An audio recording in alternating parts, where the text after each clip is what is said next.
Alors le racisme, donc ça va être quand on va rejeter une personne pour son appartenance à un groupe ou à une religion, pour son apparence. C'est quelqu'un qui a des propos dégradants envers une personne et ses origines. Et ça peut être des propos ou des actes ou des réactions qui sont disproportionnées et quelqu'un qui n'a rien fait mais qui se fait mal traiter. Mais il y a parfois une discrimination qui est plus, finalement, plus presque perverse, j'ai envie de dire, parce que finalement c'est dans le non-dit.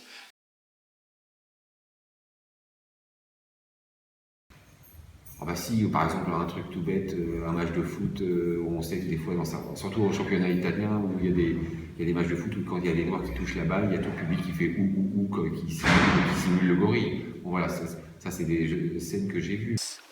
Ouais, quelques fois. La plus marquante, je pense, ça a été cet été. Du coup, ce qui s'est passé, c'est que j'ai dû trouver un nouvel appartement pour la rentrée.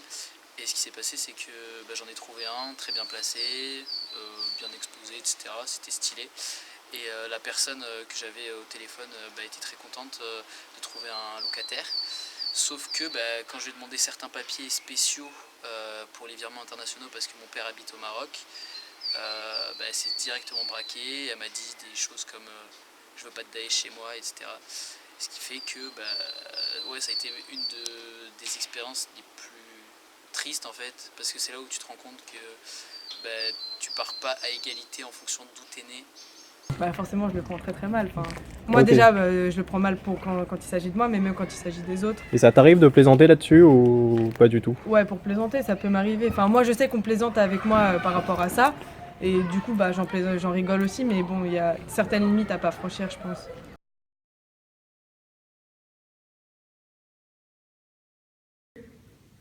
Bonne question. L'éducation. L'éducation des parents qui éduquent bien leurs enfants avec le respect, la tolérance, dire que tout le monde est égaux. Une méthode pour ignorer les racistes. Ignorer, je pense, les ignorer. Ignoré? Ignorer, clairement. Vivre ensemble, ouais, juste vivre ensemble et Très- apprendre à se connaître, apprendre les cultures, être tolérant, et c'est comme ça qu'on arrivera à construire. C'est dans le regard que l'on a vers l'autre, être capable d'une générosité, d'un accueil, et à ce moment-là, on lève les problèmes de discrimination et tous les éléments qui peuvent nous permettre de discriminer les gens, leur tenue, leurs vêtements, leur couleur de peau, elles tombent. C'est simplement un être humain qui vient face à nous et qu'on accueille, qu'on va pouvoir recevoir, avec qui on va pouvoir échanger. Moi, je pense qu'il faudrait faire des événements qui permettent de peut-être se rapprocher ou peut-être chacun parler un peu de faire de nos différences une force en fait, genre partager notre culture qui est peut-être différent, s'ouvrir un petit peu plus aux autres sur ce qui nous diffère. Et quand je dis sensibiliser les jeunes, après ça peut passer aussi par le sport, parce qu'on sait que le sport ça rassemble beaucoup, donc tout le monde est mélangé, et donc je pense que c'est vraiment le bon moment pour parler de ça aux jeunes. D'abord, c'est un problème de volonté politique, j'ai envie de dire, de volonté stratégique. Des locaux comme ceux de la Canal, par exemple, ne se prêtent pas bien à l'accueil des personnes handicapées. Et on a dû faire avec, et on s'est battu de manière résolue. Le directeur, Jean-Michel Nicole, a voulu absolument qu'on accueille des élèves handicapés.